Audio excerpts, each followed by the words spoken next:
Hello guys, good morning. কেমন আছো সবাই? আশা করছি সবাই খুব ভালো আছো আর আমরাও বেশ ভালো আছি। তো সকালবেলায় স্নান টান সেরে খাওয়া দাওয়া হয়ে গেছে আর এখন বেরিয়ে পড়েছি দোকানের কিছু নতুন মাল আনার জন্য। তো ছেলে রয়েছে সামনে বসে, বর চালাচ্ছে বাইক আর আমি রয়েছি। এবারে ভাবে হয়তো যে আমি কেন যাচ্ছি হঠাৎ। তো এটা কিন্তু দূরে একদমই নয়, আমার বাপের বাড়ির কাছেই। তো সেই কারণে যেহেতু মেয়েদের জিনিস সেই কারণে একটু দেখে বেছে নেবো আর কি, সেই জন্যই যাওয়া। আর পিছনে আমার পিসির ছেলে আর বরের একটা বন্ধু রয়েছে। মানে যদি অনেকটা পরিমাণে জিনিস হয়ে যায় তাহলে কিন্তু আনতে অসুবিধা হবে আমাদের। যেহেতু ছেলে রয়েছে সেই কারণে ওদেরকে নিয়ে যাওয়া হচ্ছে। আর বাপের বাড়িতে আজকে আর যাবো না, বাপের বাড়ির কাছে হলেও মানে 5 মিনিট লাগবে হয়তো যেতে বাইকে, বা 10 মিনিট, এর বেশি না। কিন্তু বাইরের ওয়েদারটা ভীষণই খারাপ, মানে একটু আগে বৃষ্টি হচ্ছিল, এখন একটু থেমেছে, সেই ফাঁকেই আমরা বেরিয়ে পড়েছি। তো রাস্তায় কি হবে জানি না। তো যাই হোক, ভাবলাম যে কি হবে না হবে, তো বৃষ্টি যা হোক হয়নি, একটু রোদ উঠেছিল, মানে পরিষ্কার ছিল। তো এখানটা যতবারই যাই ততবারই কিন্তু এই তালগাছের শাড়িগুলো দেখতে আমার ভীষণ ভালো লাগে, সেই জন্য একদম ক্যাপচার করে নিয়েছি দেখো।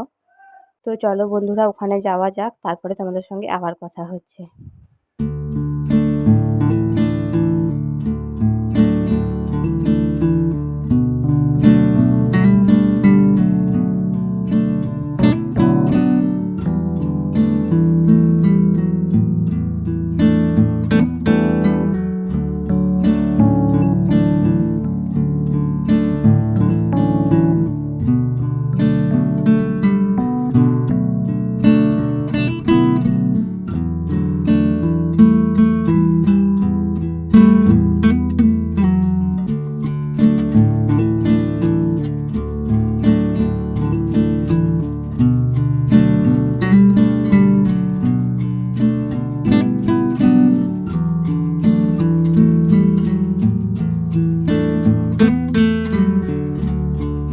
তো দেখো বন্ধুরা, ফাইনালি কিন্তু চলে এসেছি। আর এই যে বর এখানে জিনিস টিনিস একদম মানে পছন্দ করছে যেগুলো নেবে। আর শ্বশুরবাড়ির কাছেও একটা রয়েছে, ওখান থেকে আগের বারের জিনিসগুলো নিয়েছিলাম, যেটা যেহেতু নতুন। তো সেই কারণে ভাবলাম যে এখান থেকেও একটু নিয়ে দেখা যাক মানে কেমন জিনিসপত্র আর কি।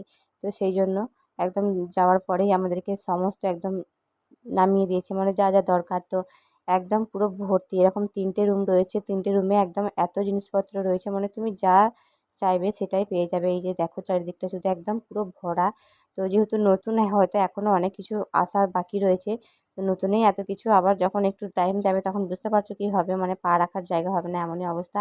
তো এই যে দুটো রুম, একটা রুম দেখালাম, আর এইটা হচ্ছে তার পাশের আর একটা রুম, এখানটাতে এসব রয়েছে। এখানে আমি কিছু জিনিসপত্র বেছে নিচ্ছিলাম।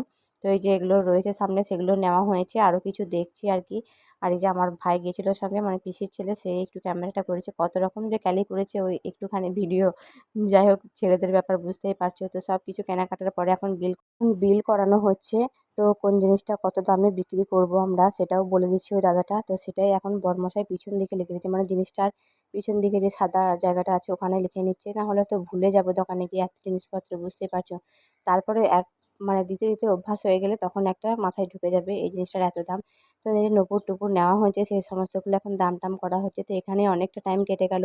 আর বিল করানোর পরেও জানোই তো, জিনিস নেওয়ার আর শেষ হয় না, যেহেতু মেয়েদের জিনিস, আর আমি গেছি বুঝতেই পারছো। তো যাই হোক, আরও কিছু কেনাকাটা হলো। তারপরে এই যে এখন বাড়ির পথে অনেকটা চলে এসেছি, শ্বশুরবাড়ির কাছাকাছি। এখানটা একটু দাঁড়িয়েছি, ছেলে দুষ্টুমি করছিল সেই কারণে। আর দেখো এখানটা ভীষণই সুন্দর লাগছিল, মানে অনেকক্ষণ ধরে পায়ে জুতোটা পরে আছে, ওর পাটা হয়তো ভীষণই অস্বস্তি লাগছিল, সেই কারণে একটু খুলে দেওয়া হয়েছে। তো ওর দুষ্টুমি কি বলবে, আর দেখতে পারবে। তো এই যে দেখো একদম চুল টুলের অবস্থা একদম বেহাল অবস্থা হয়ে গেছে।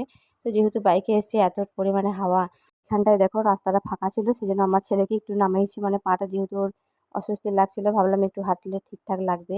তো এই জন্য জুতোটা খুলে দেখো গেছে, আর কি দুষ্টুমি করছে, এত মানা করছে কিন্তু কিছুতেই শোনে না। এই পাতা টাতা নিচ্ছে, মানে কি বলবো, ও এতক্ষণ ধরে একটা বাঁধা জায়গায় ছিল, বেরোতে পারছিল না কোথাও, আর এখন একটু ফাঁকা পেয়েছে, ওই পাতা ছিঁড়ে এখন ওর বাবার হাতে দিচ্ছে। তো এরকমই।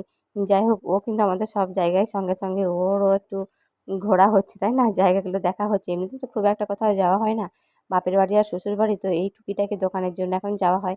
আর এই যে আমাদের বাহনদেব এখানেই রয়েছে। তো এবার তো বাড়ির পথে রওনা দিতে হবে। আর এখানটা এতটাই সুন্দর লাগছে, চারদিকটা একদম সবুজে ভরা তাই না, তোমাদেরও খুব ভালো লাগছে তাই না। আর এই পুকুরটা দেখো কতটা বড়, ভীষণই বড় এই পুকুরটা, একদম এই মাথা ও মাথা, মানে দেখাই যাচ্ছে না কোথায় শেষ হয়েছে।